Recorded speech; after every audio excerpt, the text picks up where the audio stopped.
Welcome back to Modern Art Blitz. I'm your host, Matt Gleason.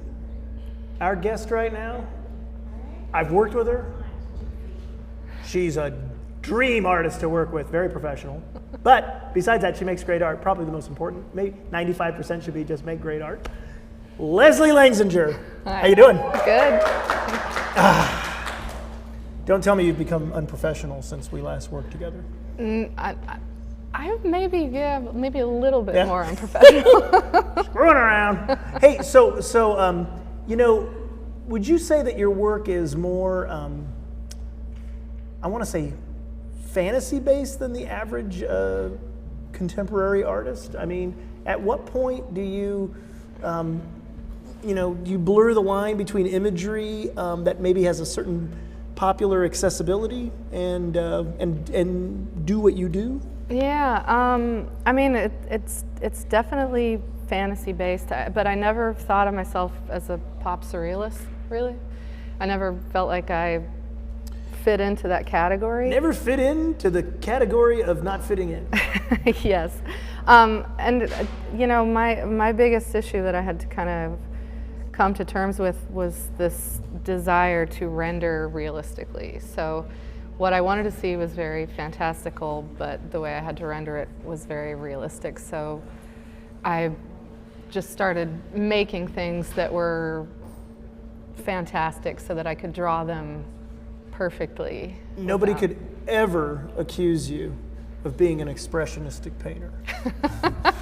There's no grand grunt in the work of Leslie Lanxinger. I wanted to be. So who is this? Who has come between us here? This is one of my new drawings. I just finished her a couple months ago. Is there a tiny bit of Botticelli, or am I just? Oh, absolutely. Yeah. Yeah. There's all that contrapposto, and there's a little bit of Shakespeare. There's a little bit of St. George and the Dragon. There's a little bit of maybe X-rated Disney princess. There's a lot of stuff in there. Well, there's a lot of that going around now. So first off, this is a charcoal. Yeah. Okay, I curated a show of Leslie's, and I have to say, of anything I've ever done, the number of people who thought that the drawing was a photograph was the percentage of people who walked in the gallery was like 9 out of 10 people just assumed that they were photographs. They were so precisely rendered, and yet with charcoal, one of the most difficult materials is, we have a wide range of people who watch our show, but a lot of them are artists first and foremost. And so sometimes, if you feel like it, do you have a tip on using charcoal? Like, do you have a little secret you could share? Or do you want to keep it like, only I can do this? No, I don't mind sharing my secrets. Because you'd have to have the obsessive compulsive issues that I have. Tell them your secrets, because nobody can do it anyway, right? Exactly. I use the eraser the same way I use a pencil. So there's that. That's one of my secrets, is erase in the same way that you draw, aggressively. And I'm also really specific about the paper I use. It's important because, I use printmaking paper because it sucks up the charcoal so nicely. Oh, really? Mm-hmm. It pulls in the charcoal as if it were some kind of ink, right? Yeah. Wow, I did not know that. And when I use really like toothless paper that's hard, I'm angry and frustrated. The lines just don't have the same kind of softness and hardness. When I run out of toilet paper, I'm angry and frustrated, so I can kind of relate to your dilemma here. So you brought a couple other images, right? Oh yeah. Can we see it? Is there more art from Leslie Lanxinger here? Oh God, who's this? This is another piece that I just finished. It's called Fitzy Fitzy, and that was a god of the Amazon that I read about when I was, I don't know if that movie, The Lost City of Z, just came out, and they did a really interesting article about the actual explorer in the New Yorker. And this guy went out to find the lost city, and the only thing he found were these remnants of these moats that were dug. And the indigenous peoples said that the moats were dug by a god called Fitzy Fitzy, who was trying to protect their home by keeping others out. And Didn't do a good job though, did he? Well, I mean, maybe it lasted for a while. I don't know. Can't keep the Americans out. So, you know, I'm sensing this kind of like this appreciation of the fantastic. Where in the depths of your imagination does this all come from? Or does it come from the depths? Have you not plumbed the depths and you're staying in the safe spot? I guess is that maybe that's a better question. God help us if I haven't plumbed the depths. I think I've plumbed the depths.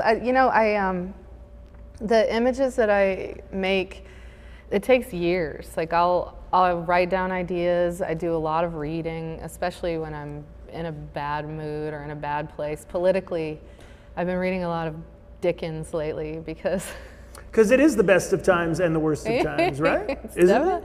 Yeah, I think it is. Seems that way to me. That's how it feels. Like nothing ever changes. You read him and you're like, oh shit. Oh, they were in the same boat. Yeah. And they somehow kind of got out of it. Did they kind of? Are they still in it? I think we're all still in it. But yeah. So I do a lot of reading. I make like really, really quick notes, little drawings. I put them aside. I think about them, and it just like it's kind of a bubbling pot that takes months, sometimes years, before I'll actually do the drawing. Let's see what else you brought. Although you've been a guest before on Modern Art Blitz, so we've probably got your whole biography down. But for the people who are just tuning in today, tell us you're not a Los Angeles native. No. Well, I was born in California, but I grew up in Georgia and Oregon a little bit. And Leslie Lanxinger, are you a Southern belle? I wish I were. Would life be easier? It would. It would. The affliction. People, I want to be an artist. It's like it's an affliction. But I'm not a lady, so Well, that doesn't go far down there now, does it? No, it doesn't. So how long you been in the big city? I've been in this here big city for 10 years now. Now, I met you at the Brewery Art Colony. I don't remember, I didn't watch our last interview to remind me if I've asked you these questions before. You already asked me that. That's okay, because I didn't either. Yeah. I don't remember. Or the one before it.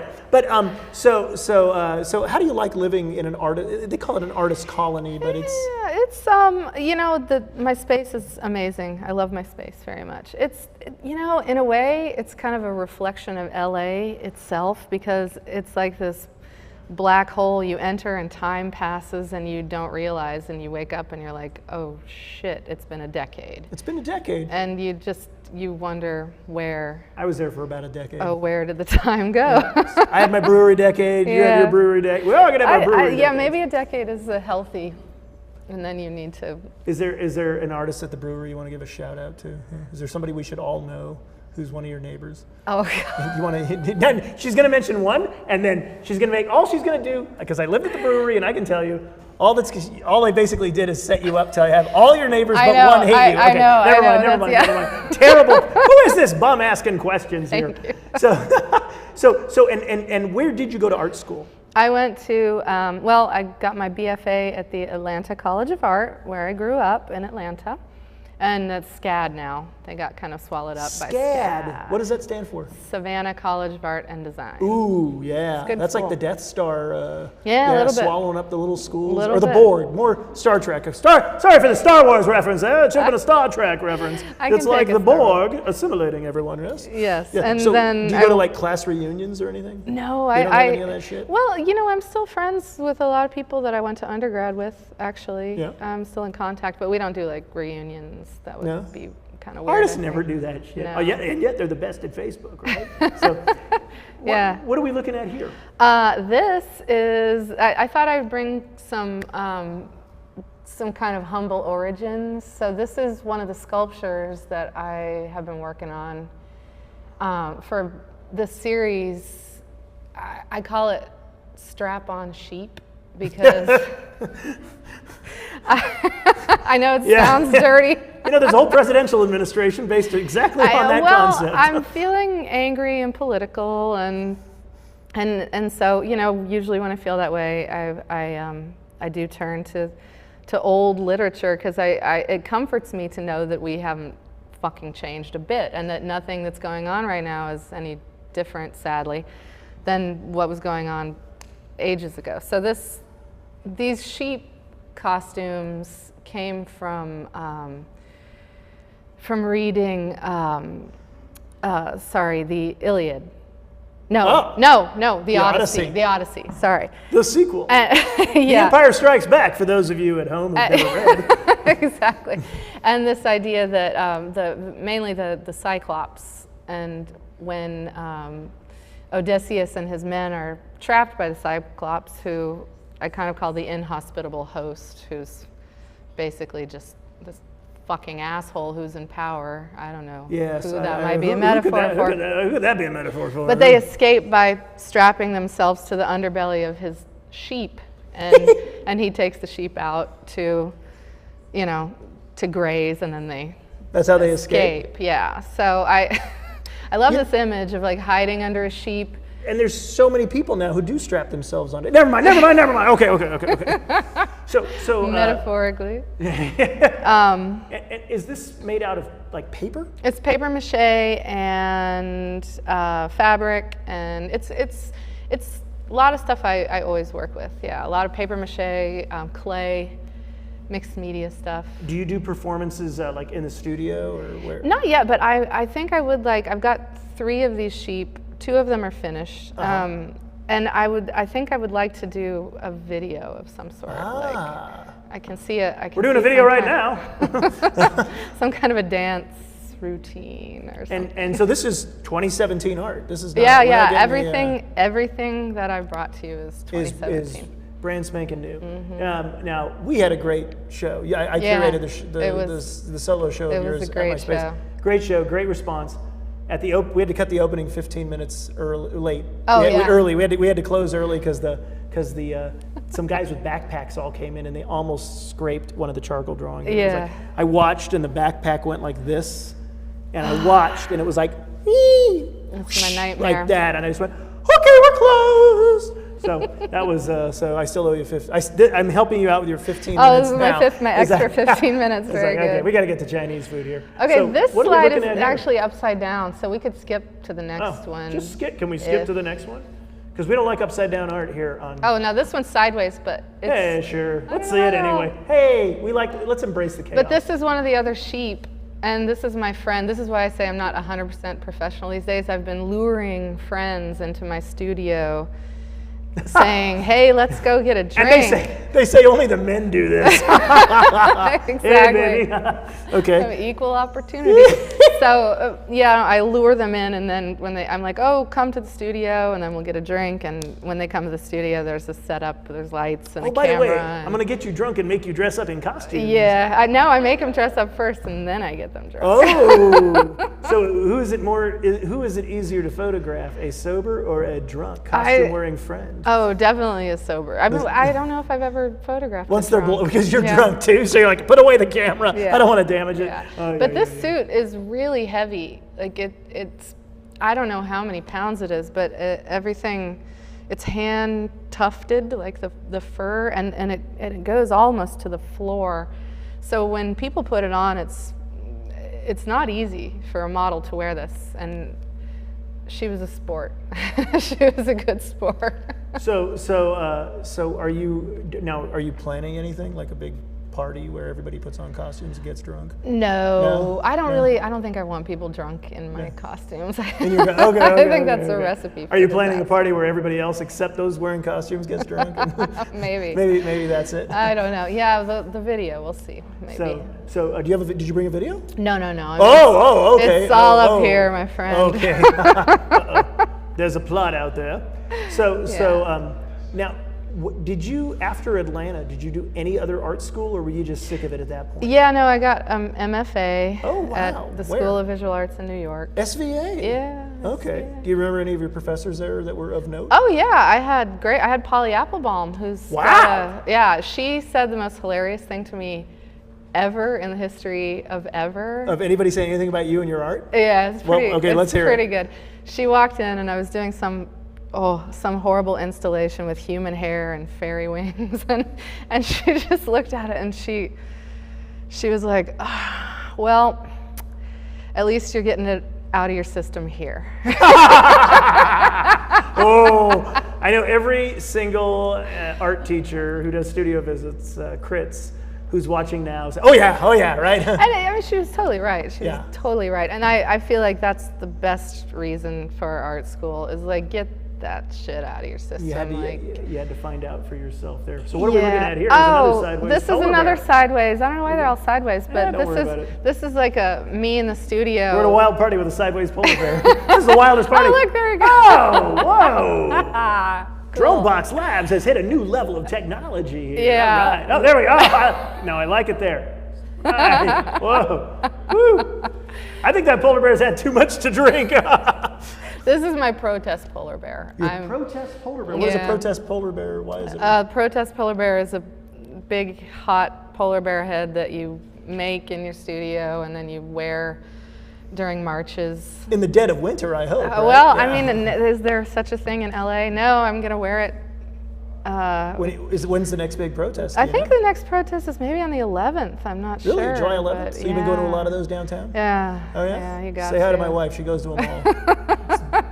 It's one of those. I will- Nothing ever got her out of the house like Donald Trump. I man. know, me too. Same Yeah. here. I hate You're like the ultimate studio hermit. I am. Wow, I and all of am. a sudden you're like, nope. Well, and in fact, I thought if I make this polar bear head, I will feel much more comfortable leaving my studio and protesting. you would rather leave your studio as a polar bear Yes. than you would as just an artist. Yeah.